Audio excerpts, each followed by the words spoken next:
Good morning. আশা করি সবাই ভালো আছেন। আমরা গত ক্লাসে 10 নম্বর অঙ্কের ক খ গ ঘ করেছিলাম। আজকে 11, 12, 13 ক খ করব। আশা করি আপনারা গত ক্লাসের অঙ্কগুলি বাসায় অনুশীলন করেছেন। আমি মাঝে মাঝে সংবাদ পাই যে আপনারা বলেন সব তো পারি, বাবা মা যখন পড়তে বলে আপনারা বলেন সব পারি। হ্যাঁ, পারেন আপনি, ভালো কথা, কিন্তু একটা জিনিস যদি আপনি বারবার প্র্যাকটিস না করেন ভুলে যেতে পারেন। অতএব আপনি প্র্যাকটিস করবেন, তাহলে আর ভুল হওয়ার সম্ভাবনা থাকবে না। আশা করি এই কথাটা মনে রাখবেন। 11 নম্বর প্রশ্নে আমরা দেখতে পাই একটি কলম ও একটি পেন্সিলের দাম যথাক্রমে 12 টাকা ও 8 টাকা। করিম 5টি কলম ও 3টি পেন্সিল কিনল এবং দোকানদারকে 100 টাকার একটি নোট দিল। দোকানদার তাকে কত ফেরত দিবে অথবা সে কত টাকা ফেরত পাবে? ক্লিয়ার? অঙ্কটা সহজ।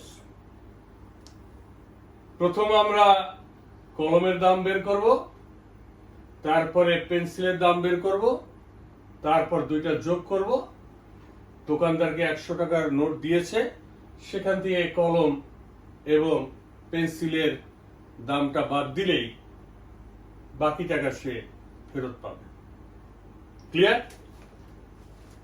সমাধান 11। করিম একটি পেন্সিলের দাম, একটি কলম একটি পেন্সিলের দাম যথাক্রমে 12 টাকা ও 8 টাকা। করিম কিনছে কয়টা? 5টা কলম কিনছে এবং 3টা পেন্সিল কিনছে। আমরা প্রথম কিসের দাম বের করি? কলমের দাম। একটি কলমের দাম কত? 12 টাকা। ক্লিয়ার? তাহলে করিম কয়টা কলম কিনেছে? 5টি। 5টি কলমের দাম 12 গুণ 5, 5 12 60 টাকা। আপনি মনে রাখবেন সবসময় আপনার টাইম কিন্তু 1 ঘন্টা। 1 ঘন্টার মধ্যে 3টা পরীক্ষা দিয়ে শেষ করতে হবে। প্রথম বাংলা, তারপরে ইংরেজি, তারপরে অঙ্ক। অর্থাৎ সময় যত সংক্ষেপে কিন্তু সঠিকভাবে করা যায় করবেন। আবার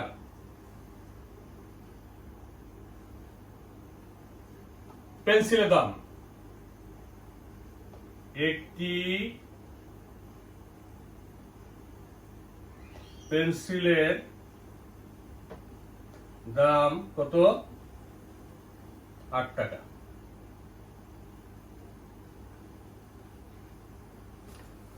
করিম কয়টা পেন্সিল কিনছে? 3টা। অতএব 3টি পেন্সিলের দাম 8 গুণ 3, 3 8 24 টাকা।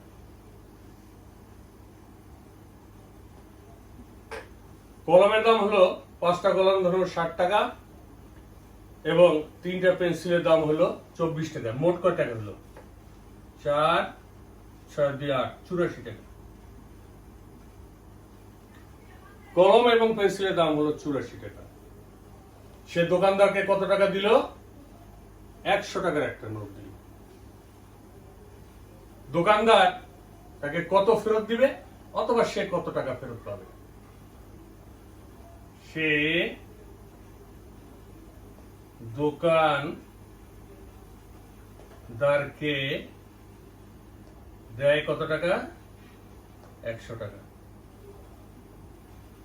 100 টাকা। কলম প্লাস পেন্সিলের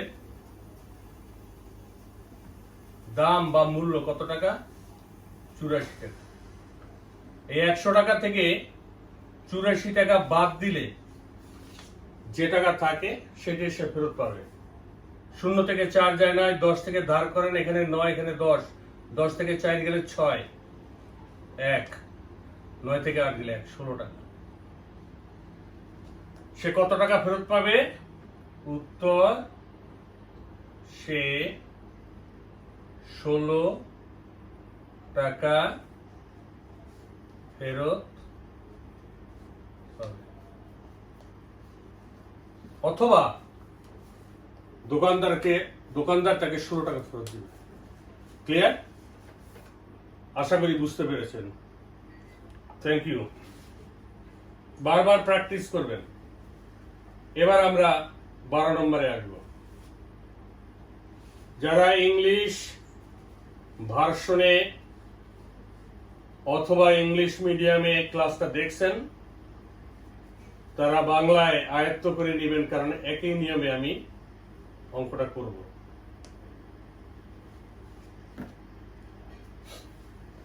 বারো নম্বর, রুমুর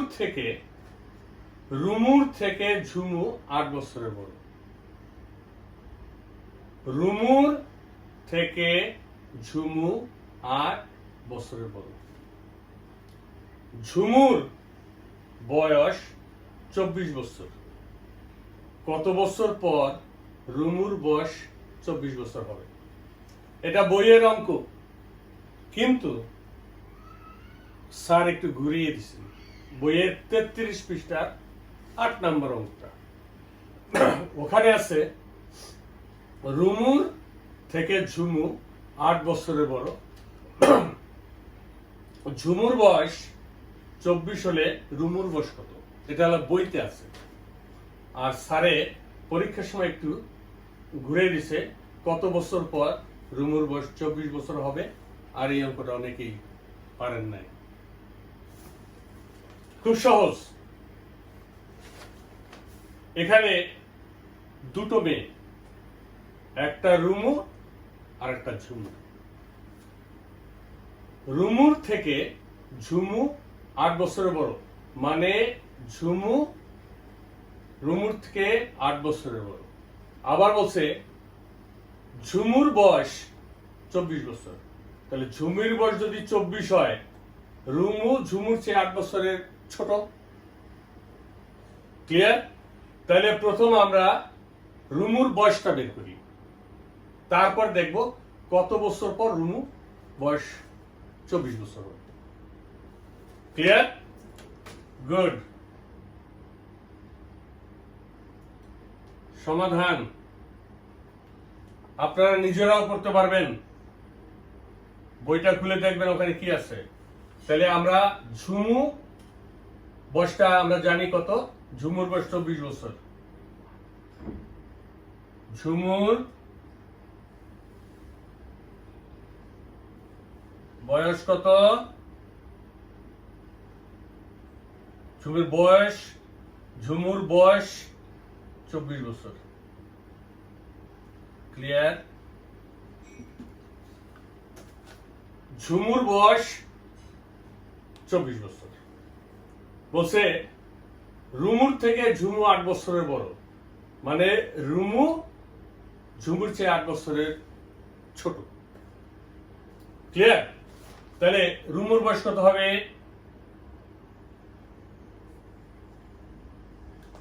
রুমুর বয়স 8, এখান থেকে 8 বছর বাদ দেন, রুমুর বয়স হবে 16 বছর।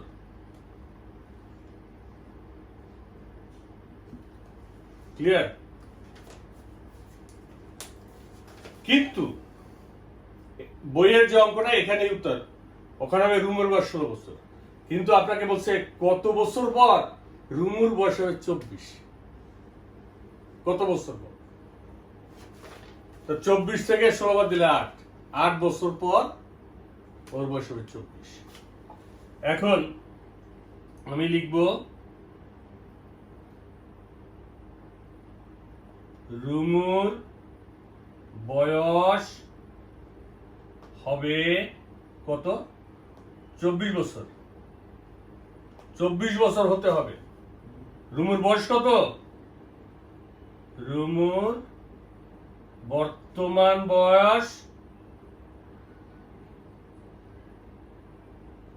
16 বছর। বাদ দেন 8 বছর। উত্তর 8 বছর পর। ক্লিয়ার? একটু মাথাটা একটু ঘুরাতে হবে। ওখানে বইয়ে আছে রুমুর থেকে ঝুমু 8 বছরের বড়, ঝুমুর বয়স 24 বছর। কত বছর পর?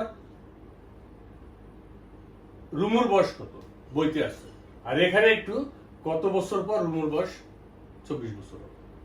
ক্লিয়ার? গুড। প্র্যাকটিস করবেন। বাবা মাকে বলছি একটা অঙ্ক করাবার পরে একটু ঘুরিয়ে দিবেন, নাম্বারটা চেঞ্জ করে দিবেন, তাইলে তারা বুঝতে পারবে যে একটু ঘুরিয়ে দিলে কিভাবে করতে হবে। এ হলো 5 মার্ক, 5 মার্ক 10 মার্ক। 13তে আড়াই আড়াই। একটি আয়তক্ষেত্রের সংজ্ঞা লিখো চিত্র সহ, এবং আয়তক্ষেত্রটির কয়টি শীর্ষবিন্দু উল্লেখ করো। আমি আপনাদের জ্যামিতির শীট দিয়েছি, সেখানে 36টা জিওমেট্রি আছে।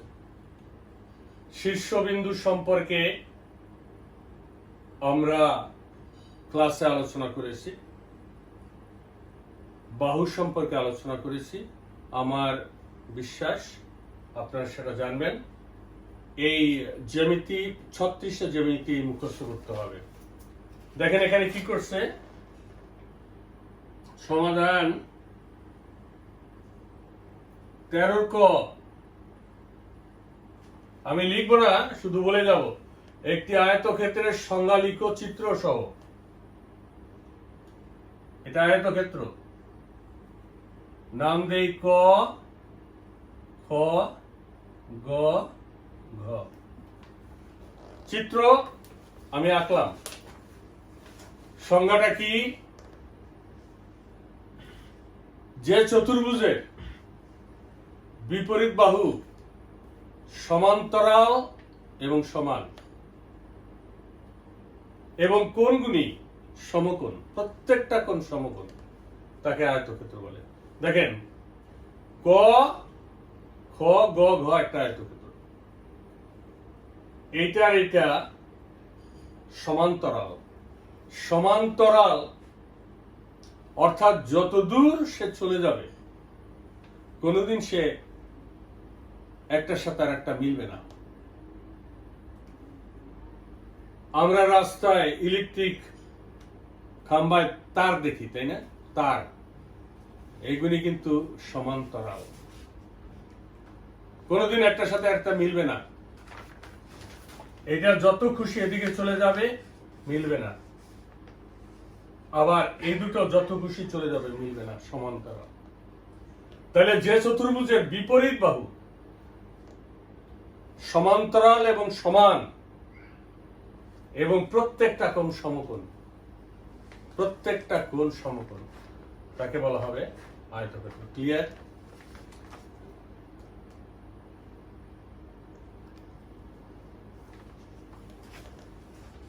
এবং কয়টা শীর্ষবিন্দু আছে? কোণার বিন্দুকে, কোণার বিন্দুগুলিকে শীর্ষবিন্দু বলা হয়। কয়টা কোণ আছে? 1, 2, 3, 4, 4টা কোণ। অতএব শীর্ষবিন্দু কয়টা? 4টা। ক্লিয়ার?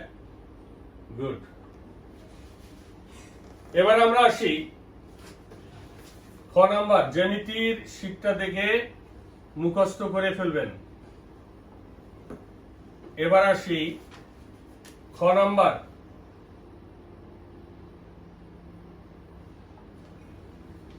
একটি ঘনকের চিত্র অঙ্কন করে এর কয়টি পৃষ্ঠতল আছে উল্লেখ করো। একটা ঘনকের চিত্র অঙ্কন করতে হবে এবং কয়টা পৃষ্ঠতল আছে, কয়টা তল আছে সেটা উল্লেখ করতে হবে। অনেকেই খুব মজা করে এই ছবিটা আঁকতে পারে। আমি একে দেখাচ্ছি।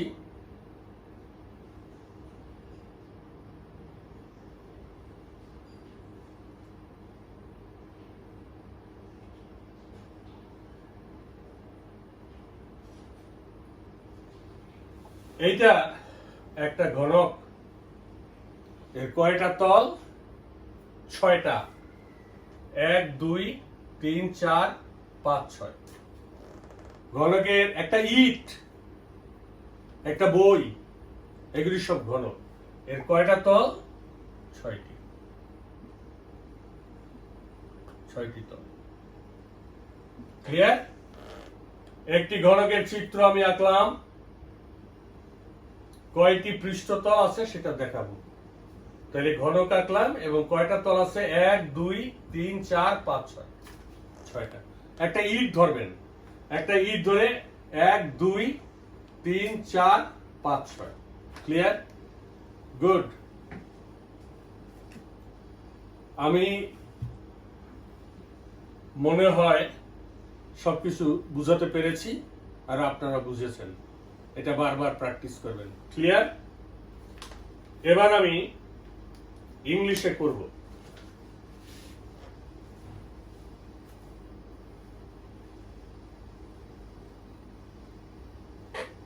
আমার মনে হয় যারা ক্লাসটা দেখেছেন ইংলিশ মিডিয়াম বা ইংলিশ ভার্সন তারাও বুঝতে পেরেছেন এবং খুব সহজ। Solution number 11।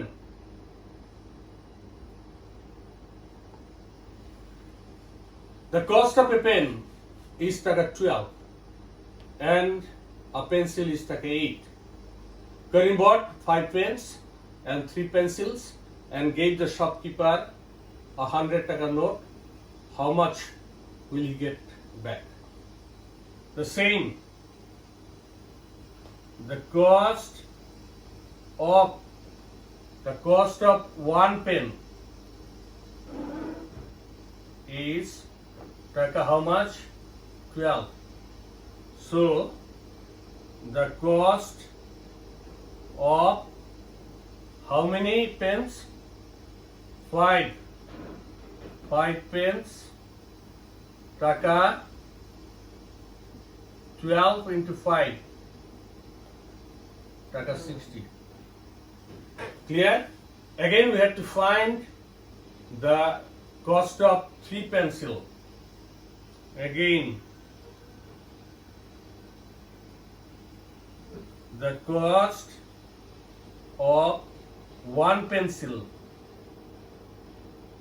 taka 8. So the cost of 3 pencils taka 8 into 3 to 4. Add 84. The cost of 5 pens taka 60 and the cost of 3 pencils 24. Total 84. He gave the shopkeeper how much? Taka 100. He gave the shopkeeper taka 100. The cost of pen plus pencils taka 84. The minus 16. Here how much will he get back? Or how much the shopkeeper will give him return.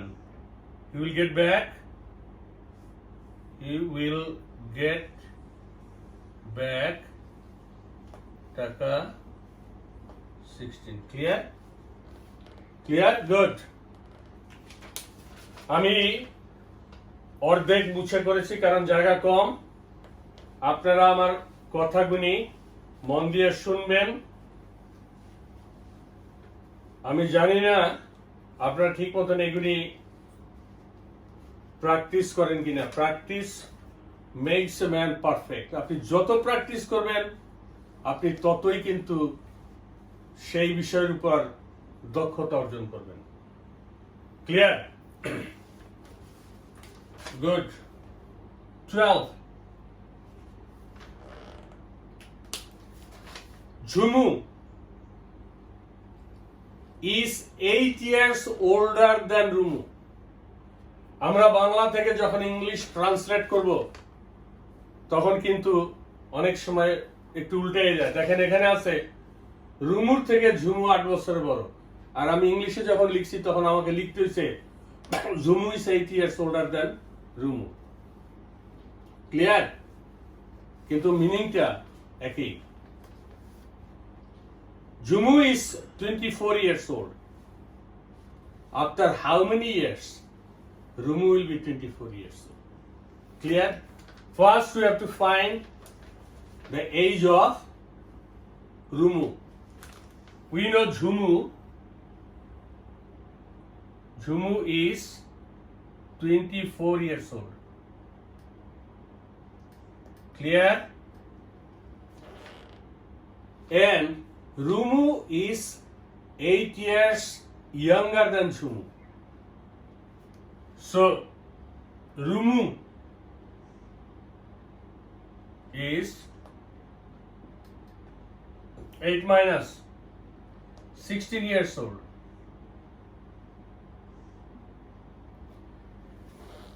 Clear? Jhumu is 8 years older than Rumu. Rumu চেয়ে 8 বছরের বড়. It means Rumu is 8 years younger than Jhumu.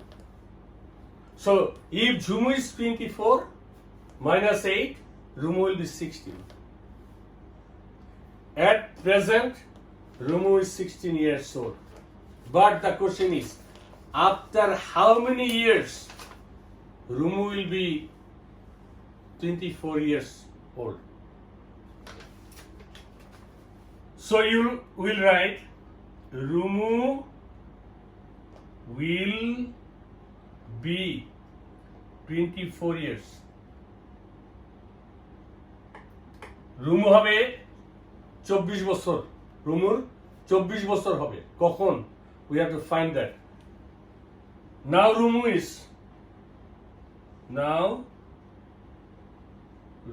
is 16 years old. So if we minus 8, so answer will be after 8 years, Rumu will be 24 years old. After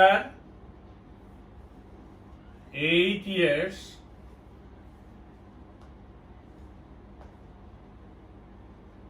Rumu will be 24 years old. Clear? Clear? Good. Practice করবেন।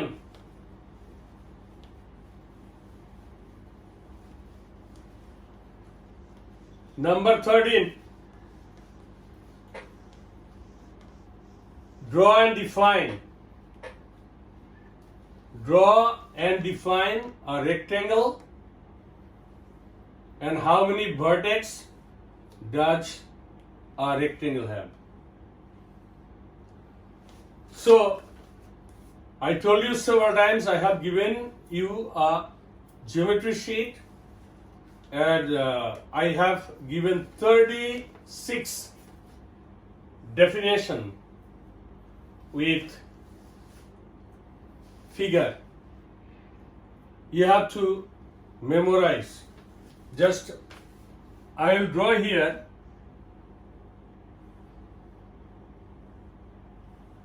third in a rectangle. A, B, C, D is a rectangle. A rectangle is a parallelogram whose opposite sides are parallel and equal, and all the angles are right angle. Opposite side AD, opposite BC. This is parallel and equal. In the same time, AB and DC, parallel and equal, and all the angles are right angles. So right angles means 90 degree. Clear? So you have to memorize it. And how many vertex? একটা রেক্টেঙ্গেলে কয়টা vertex আছে? Vertex এই কোণার বিন্দুটা হলো vertex. So 1, 2, 3, 4, 4 vertex. Clear? Clear? So you have to memorize the definition, and after that you have to write 4 vertex. Good.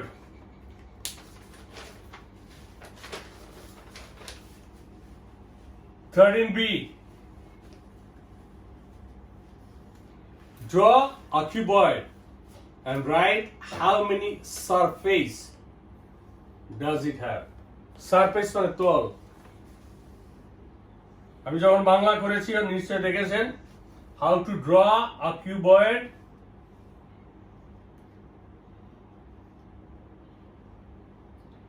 আমার চেয়ে সুন্দর আপনারা রাখতে পারেন আমি জানি। So how many? 6.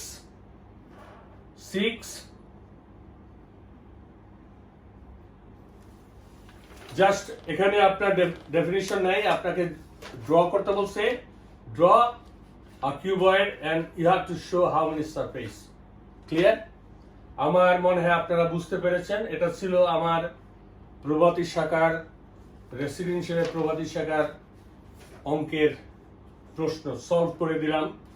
পরবর্তীতে আমি প্রশ্নগুলি আপনাদের দিব, যখন আপনারা বই নেবেন বইয়ের পিছনে প্রশ্নগুলি দিব, এবং সেখানে আপনারা এগুলি প্রত্যেকটা প্রশ্নই পাবেন।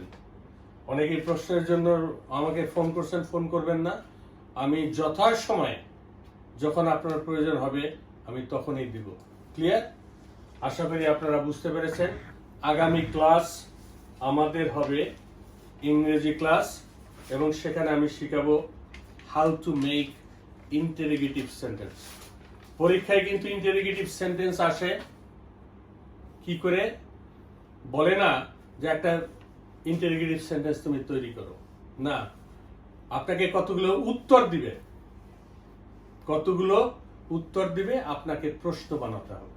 ইট means you have to make an interrogative sentence. How to make it আমরা পরের ক্লাসে এটা নিয়ে আলোচনা করব। শুধু একটা class, how to make an interrogative sentence, কারণ আপনাকে উত্তর দিয়ে দেবে।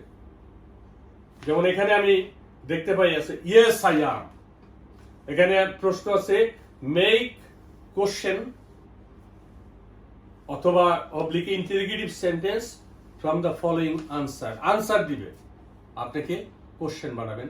এটা পরের ক্লাসে আমরা আলোচনা করব। মন দিয়ে তখন সেই ক্লাসটা শুনবেন। ভালো থাকবেন। 20 সেকেন্ড ভালো করে সাবান দিয়ে হাত ধুবেন। করোনা কিন্তু আমাদের ছাড়ে নাই, আজকে কিন্তু 37 জন। বাবা মার কথা শুনবেন, মন দিয়ে প্রত্যেক দিনের পড়া প্রত্যেক দিন পড়বেন। ভালো থাকবেন। আবার আমরা পরের ক্লাসে ইংরেজির কোশ্চেন নিয়ে আলোচনা করব। Thank you very much.